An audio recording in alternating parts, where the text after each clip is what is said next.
Once again welcome to physics 12th mission crack final examination. और आज का question है आपके सामने।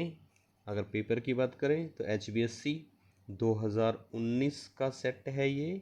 अगेन 2019 का सी सेट, और सी सेट का क्वेश्चन नंबर है 19, मार्क्स हैं 5। तो आज इस क्वेश्चन को हम लोग डिस्कस करेंगे, ठीक है। और इस क्वेश्चन में क्या है वो देखते हैं हम लोग। चलिए रीड करते हैं क्वेश्चन को। ड्रॉ, क्या ड्रॉ करना है? Level diagram. किसका level diagram? Showing the image formation in astronomical telescope. Top most important question में से क्वेश्चन 5 मार्क्स के लिए रहता है ये। किसका? एस्ट्रोनॉमिकल टेलीस्कोप का हमें क्या ड्रॉ करना है? लेबल डायग्राम ड्रॉ करना है, ठीक है। एंड देन हमें क्या बताना है? Define define it's magnifying power. इसकी मैग्नीफाइंग पावर डिफाइन करनी है, और उसके लिए आपको एक्सप्रेशन भी राइट डाउन करना है कि मैग्नीफाइंग पावर क्या है और उसका एक्सप्रेशन क्या होगा। चलिए इस क्वेश्चन का आंसर लेते हैं और शुरू करते हैं एक आंसर शीट के साथ। आप देखें तो सिर्फ इतने में सफिशिएंट आंसर हो गया है, और इस क्वेश्चन में इसको 5 मार्क्स मिल भी गए हैं। हालांकि थोड़ा बहुत कंटेंट और लिखा जा सकता है, मैं आपको क्लियर करूंगा। तो आप देखिए क्या करना है। सबसे पहले आपको एक यहाँ पे ऑब्जेक्टिव लेंस लगाना है। ये देख रहे हैं आप, ये ऑब्जेक्टिव लेंस है, ठीक है। और इतने पोर्शन को आप अभी भूल जाइए। इतने पोर्शन जो आपका इसका ये वाला लेंस का पोर्शन है, ये इमेज यहाँ बन रही है, तो हम इस पोर्शन को अभी थोड़ी देर के लिए भूल जाते हैं कि इसमें क्या है। हम सिर्फ इस लेंस की बात करते हैं। तो बहुत सिंपल तरीके से देखिए, एक कन्वेक्स लेंस में से जब कोई रे इस तरह से पास ऑन करती है तो वो टर्न करके इस तरह से एक जगह पे कॉन्सेंट्रेट हो जाती है, क्योंकि इसको डाइवर्जिंग लेंस कन्वर्जिंग लेंस कहा जाता है। तो ये कन्वर्ट कर रहा है रे को। यहाँ पर आप देखें तो यहाँ पर ये इकट्ठा हो गया है, ठीक है। आप सिर्फ इतना याद कीजिए, और यहाँ एक इमेज बन जाता है इसका। अगर आप इस जगह पे देखें तो ये एक इमेज बना देगा ये आपके लिए। हाँ, दिस वन ऐसे, एंड दिस वन ऐसे, एंड दिस वन ऐसे। और यहाँ पर जहाँ पर जिस पॉइंट पर ये मिल रहे हैं, इस पॉइंट पर आपका एक इमेज फॉर्मेशन हो जाएगा। ये इसको हमने एक ये बता दिया कि हमारा इसका जो इमेज बना इन्फिनिटी सूर्य थे वो यहाँ पे बन रहा है। उसके बाद फिर अगले स्टेप पे चले जाइए। अब अगले स्टेप पर जाने के बाद आपको क्या करना है? आई लेंस देखना है। अब आई लेंस के लिए जो ये है, ये ऑब्जेक्ट का काम कर रहा है। तो देन आप दोबारा से देखिए, तो आई लेंस में से एक सेंटर में से लाइन पास होएगी, एक यहाँ कर्वेचर से पास होएगी, एक यहाँ से पास हो रही है, और ये इस जगह पे आके मिल रही है, that is A double dash B double dash, जहाँ पर आपकी इमेज फॉर्मेशन हो रही है।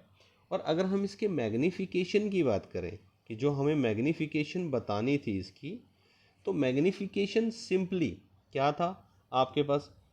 थीटा ले लिया, थीटा थीटा को टेंजेंट थीटा मान लिया। बट हमारे यहाँ पे थीटा टेंजेंट थीटा का ज़्यादा काम नहीं है, हम सीधा इसमें बात करते हैं जो टेक्निकल चीज़ है। ये देखिए यहाँ पर एक एंगल दिख रहा होगा आपको अल्फ़ा, और एक एंगल यहाँ पे दिखेगा दैट इज़ बीटा, ठीक है।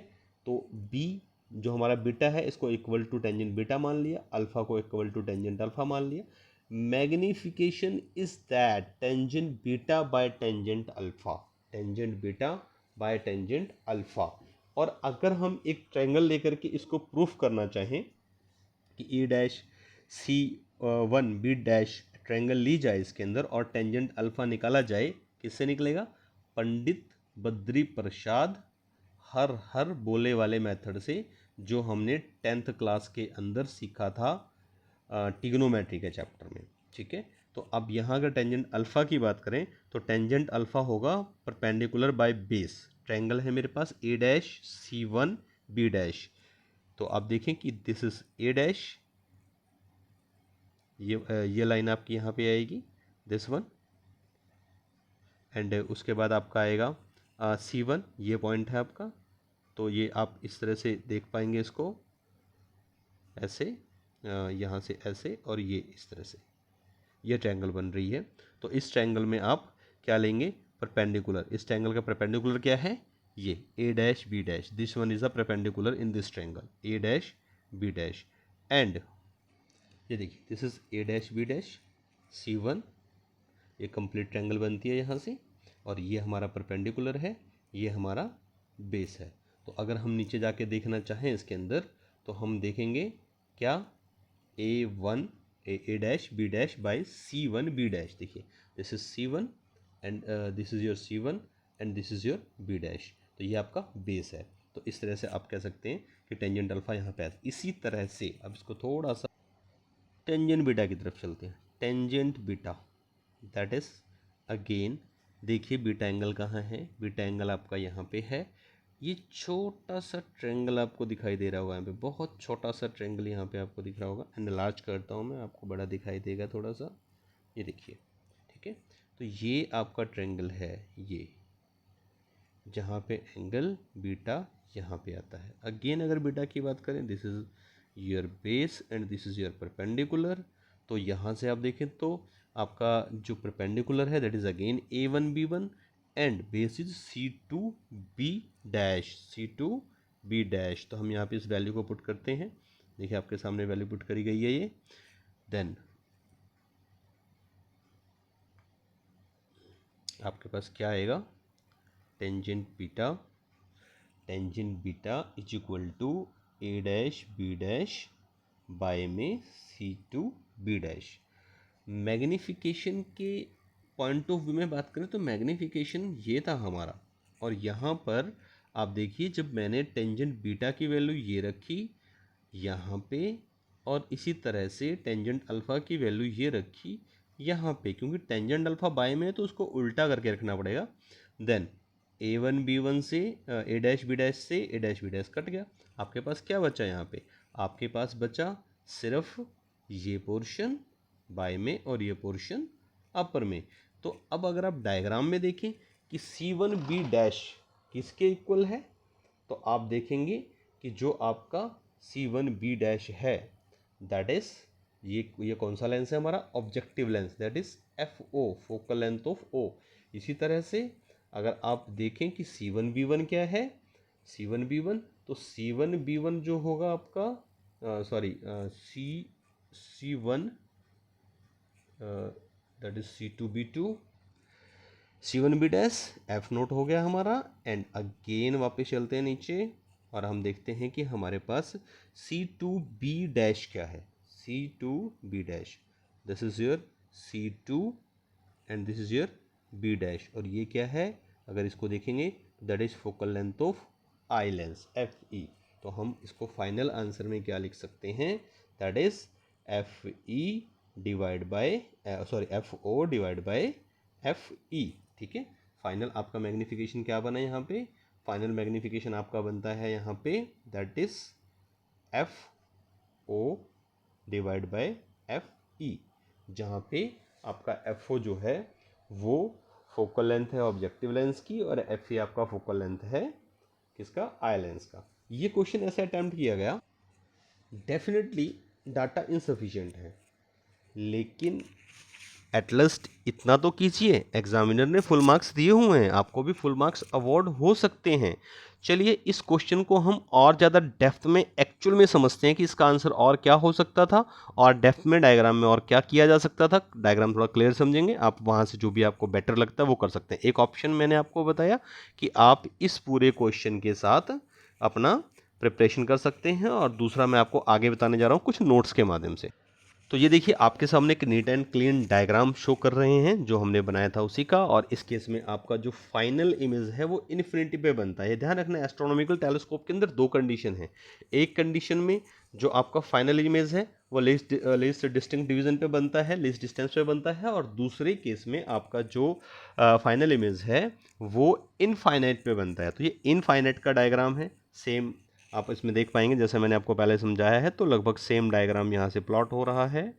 ये आपका एंगल अल्फ़ा है और ये आपका एंगल बीटा है, और अगर आप यहाँ पे देखें तो जैसा हमने लास्ट में पढ़ा था, ये फर्स्ट हाफ हो गया। अगर आप सेकंड हाफ में इसके देखें जस्ट यहाँ पे, तो आप देख पाएंगे this one C2 B dash angle is beta. तो यहाँ से हमने वो अपना जो टेंजेंट बीटा का वैल्यू निकाला था वो यहाँ से निकाला था। और अगर आप देखेंगे बड़ा क्लियरली, एक और डायग्राम मैं आपको दिखाता हूँ, बड़ा अच्छा डायग्राम है वो, और ज़्यादा अच्छे समझ में आएगा आपको। दिस वन बहुत simple diagram and you can plot it. देखिए कितना सिंपल है। ऑब्जेक्टिव लेंस ये रहा, आई पीस लेंस ये रहा, यहाँ से इनफाइनाइट से रे आ रही है और वो ए डैश बी डैश पे जाके एक इमेज बना रही है, और इसकी जो इमेज है वो बाद में इनफाइनाइट पे हम आई पीस लेंस के द्वारा देख सकते हैं। और यहाँ इन्होंने क्लियर बताया भी हुआ, यहाँ एंगल नहीं दिया आपको, यहाँ अल्फा एंगल दिया हुआ है, बीटा एंगल नहीं दिया इन्होंने, हालांकि बीटा एंगल यहाँ पे दिया जा सकता था, इसको यहाँ से ऐसे मिला के बीटा एंगल यहाँ दिया हुआ, आप यहाँ से ले लीजिए, इसको ऐसे कर लीजिएगा, बट वो सेम ही एंगल रहेगा यहाँ पे भी और यहाँ पे, उनकी पैरेलल लाइन निकलती है ये। फॉरगेट दैट, इसको आप इतना ध्यान मत दीजिए, इस बात पे कोई इशू नहीं है इसमें। आप सिर्फ ये समझिए कि आप देखिए कितना क्लियर दिया हुआ, यहाँ से यहाँ तक की लेंथ को इन्होंने focal length of eye objective lens बता दिया, यहाँ से यहाँ तक की इन्होंने focal length of eyepiece बता दिया, ठीक है। और जो हमने पहले लिया वो ये वाला तो हम ले ही चुके हैं टेंजेंट बीटा के केस में, ठीक है। तो इन दोनों में से जो भी डायग्राम आपको अच्छा लगता है, तीनों में से आपको जो भी डायग्राम समझ में आता है, अच्छा लगता है, बना सकते हैं। लेकिन एस्ट्रोनॉमिकल टेलीस्कोप की अगर हम बात करें तो यहाँ पर एक और डायग्राम बनता, ये जब ऑब्जेक्ट आपका जो आपका फाइनल इमेज बनना है वो कुछ डिस्टिंक्ट डिवीज़न पे बनती है। तो हमने जो पहले स्टडी किया था वो ये वाला ही डायग्राम था जो हमने पढ़ा था, कि जिसकी इमेज जो है लेंस के दायरे में बन रही थी ऑब्जेक्टिव लेंस के आसपास कहीं। तो ये आपको मैंने लगभग 4 इमेज दिखाई है, इसमें से 2 इमेज जो हैं वो डिस्टिंक्ट विजन की हैं, 2 इमेज इनफाइनाइट की हैं। आपको जो भी समझ में आती है, जो भी नीट एंड क्लीन आप बना सकते हैं, आप वो कोई भी 2 इमेज बना दीजिए। एग्जैक्टली उसने क्योंकि बताया नहीं था, अगर हम क्वेश्चन पे क्वेश्चन में इन्होंने ये नहीं कहा कि आपका जो फाइनल इमेज बन रही है वो कहाँ बन रही है, तो दैट्स वाई हम दोनों ही बना सकते थे, दोनों में से एक भी बना सकते थे और दोनों भी बना सकते थे, ठीक है। कुछ बातें और डिस्कस करते हैं इस क्वेश्चन में, और अच्छा क्या लिखा जा सकता था, ठीक है। तो वो देखिए और अच्छा क्या लिखा जा सकता था इस क्वेश्चन। फर्दर ये क्वेश्चन अगर आपके पास आता है तो आप इस क्वेश्चन का आंसर कुछ इस तरह से अटैम्प्ट कर सकते थे। सबसे पहले उन्होंने पूछा था कि अब आपको ये हेडिंग लिखनी चाहिए थी, the magnification power of astronomical telescope. उससे पहले एक छोटा सा बेस भी बनाना चाहिए था, जैसे astronomical telescope are used to see the celestial object in space, like stars हो गया, सन हो गया, या जो आपके प्लेनेट टाइप के होते हैं, उन सब चीज़ों को देखने के लिए एस्ट्रोनॉमिकल टेलीस्कोप का यूज़ किया जाता है, जो भी हमारी स्काई के अंदर या सेलेस्टियल ऑब्जेक्ट्स होते हैं। और सेकेंड पॉइंट पर जब उन्होंने मैग्नीफिकेशन पावर पूछी थी तो हमें इसको ऐसे बताना चाहिए कि the magnification power of an astronomical telescope is given by form m is equal to F naught by F E. अभी हम पीछे प्रूफ करके आए हैं इसको, 1 plus F naught by D. ये किस केस में है ये समझिएगा, that is least distance of clear vision. जब ये least distance of clear vision का केस है तो आपकी मैग्नीफिकेशन पावर ये रहेगी। और उन्होंने बताया है कि यहाँ पर जो आपका एफ नॉट क्या है, एफ नॉट है फोकल लेंथ किसकी, ऑब्जेक्टिव लेंस की, और एफ ई क्या है, फोकल लेंथ किसकी, आई पीस लेंस की, और डी क्या है, least distance of clear vision. अब यहां पर एक और पॉइंट आ गया, that is least distance of clear vision. अब इसको समझते हैं कि least distance of clear vision का क्या मतलब है। हालांकि आप बहुत टाइम इसको बहुत बार पढ़ चुके हैं, लेकिन अब दोबारा एक बार देख लेते हैं। The minimum distance eight which objects can be seen mostly distinctly without strain, वो कम से कम डिस्टेंस जहां पर हम किसी ऑब्जेक्ट को बिना आंखों पर स्ट्रेन दिए पढ़ सके। मतलब आप एक काम कीजिए, अपने नोटबुक को उठाइए, अपनी आंखों की तरफ लेकर आइए, एक टाइम के बाद आपको उस नोटबुक को पढ़ने में दिक्कत होनी शुरू हो जाएगी, ठीक है। उस पॉइंट को बोला जाता है। और अगर हम नियर पॉइंट की बात करें तो नियर पॉइंट 25 सेंटीमीटर होता है, वही जो हमने 10वीं क्लास में पढ़ा था, is called least distance of distinct vision. मतलब वो मिनिमम डिस्टेंस जिसके बाद हमें दिखना, क्लियर दिखना शुरू होता है, दैट इज 25 सेंटीमीटर, आंखों से 25 सेंटीमीटर की दूरी पर। It is also called the near point, बहुत पहले हमने नियर पॉइंट के नाम से पढ़ा हुआ है। और for young adult without normal vision की बात करते हैं तो 25 सेंटीमीटर वो रहता है। इसी तरह से दूर तक, कितनी दूर तक हम देख सकते हैं, farthest point up to which I can see the object clearly is called the 4 point. पहले हमने इसको ही पढ़ा और ये इन्फानाइट होता है, हमने ये भी पढ़ा है। तो हम कह सकते हैं कि जो हमारे पास क्लियरली ऑब्जेक्ट सीन होता है, मिनिमम डिस्टेंस 25 है और मैक्सिमम डिस्टेंस इनफाइनाइट। तो ये है आपका जो यहाँ पर एक नया पॉइंट आया था, least distance of distinct vision. इसी कंटिन्यूटी में पहला पॉइंट हो गया हमारा, दूसरा पॉइंट हो गया हमारा। अभी तीसरे पॉइंट की बात करते हैं। ये बीच में आपने लिखना नहीं है, सिर्फ समझने के लिए लिखना है, अपने नोट्स में लिख सकते हो, आपको पता होना चाहिए क्या होता है बस ये।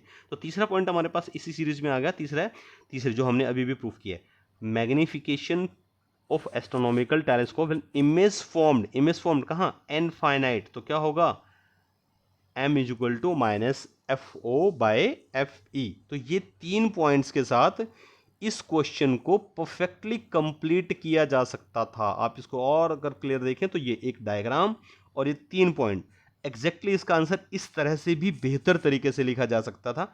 वो जो लिखा हुआ है वो ऑलरेडी बहुत बेटर लिखा हुआ है, उसमें कोई संदेह नहीं है। फुल मार्क्स अवॉर्ड किया गया है एग्जामिनेशन में, जिसने भी उसको आंसर शीट को चेक किया होगा। तो आप ये समझिए कि वो भी बेटर है, लेकिन आप इसको भी ऐड कर सकते थे कुछ थ्योरेटिकल पोर्शन के फॉर्म। कुछ छोटे छोटे क्वेश्चन 1 मार्क्स के लिए पूछ ले जाते हैं, डिस्कस कर लेते हैं फटाफट इसको भी।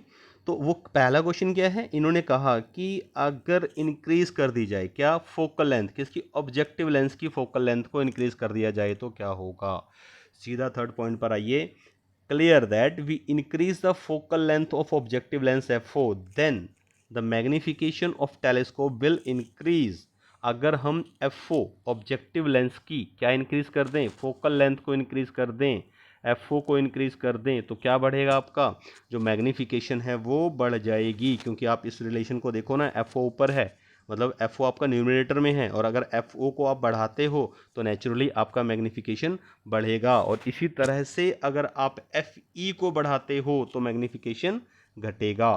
सेकंड स्टेप में इन्होंने पूछा increase the focal length of eyepiece. अगर आई पीस के फोकल लेंथ को बढ़ा दें, सेम क्वेश्चन, तो आप समझ जाइए यहीं से, क्योंकि ये इन्वर्सली प्रोपोर्शनल है, 1/, में आ रहा है। अगर फोकल लेंथ बढ़ाई जाए आई पीस की तो क्या होगा, मैग्निफिकेशन डिक्रीज करेगी, क्योंकि ये इन्वर्सली प्रोपोर्शनल है और बाय में है। थर्ड क्वेश्चन ने पूछा decrease the focal length of objective lens. अगर फोकल लेंथ के ऑब्जेक्टिव लेंथ को डिक्रीज करे तो same answer. Magnification directly proportional to F O है, और अपन क्या कर रहे हैं, फोकल लेंथ को डिक्रीज कर रहे हैं, किसके, ऑब्जेक्टिव लेंस के फोकल लेंथ को डिक्रीज कर रहे हैं। ठीक है, तो क्या होगा, मैग्निफिकेशन पावर भी डिक्रीज करेगी। आपको सिर्फ इसके अंदर क्या याद रखना है, आपको इसके अंदर ये रिलेशन याद रखना है, FO बाय FE मैग्निफिकेशन के लिए। क्यों रखना है, FO को बढ़ाओगे मैग्निफिकेशन बढ़ेगी, FO को घटाओगे मैग्निफिकेशन घटेगी, FE को घटाओगे मैग्निफिकेशन बढ़ेगी, FE को बढ़ाओगे मैग्निफिकेशन आपकी बढ़ेगी। ठीक है, तो ये कुछ जो कंटेंट थे हमने डिस्कस करने थे। और यहाँ इन्होंने एक और दिया, देखिए डिक्रीज द फोकल लेंथ, किसकी फोकल लेंथ, ऑब्जेक्टिव लेंस की फोकल लेंथ को क्या कर रहा है, डिक्रीज कर रहा है। साइमल्टेनियसली सेम टाइम के अंदर इंक्रीज कर रहा है किसको, focal length of eyepiece. फिर से वही प्रॉब्लम, आप इस रिलेशन को ध्यान से देखिए। अब इसने क्या कहा, डिक्रीज करनी है FO को, FO तो डिक्रीज कर रहे हो तो मैग्निफिकेशन डिक्रीज हुई। अगेन इसने कह दिया कि मैं इंक्रीज कर रहा हूं किसको, आई पीस लेंस को, तो FE को इंक्रीज कर रहा है, तो फिर से मैग्निफिकेशन क्या होगा, डिक्रीज होगी। तो यहां क्या हुआ, एक तरह से हाई रेट पे डिक्रीज हुई मैग्निफिकेशन। क्यों, FO भी डिक्रीज कर रहा है और FE इंक्रीज कर रहा है, दोनों ही मैग्निफिकेशन को डिक्रीज करेंगे। तो ये था आज का टॉपिक।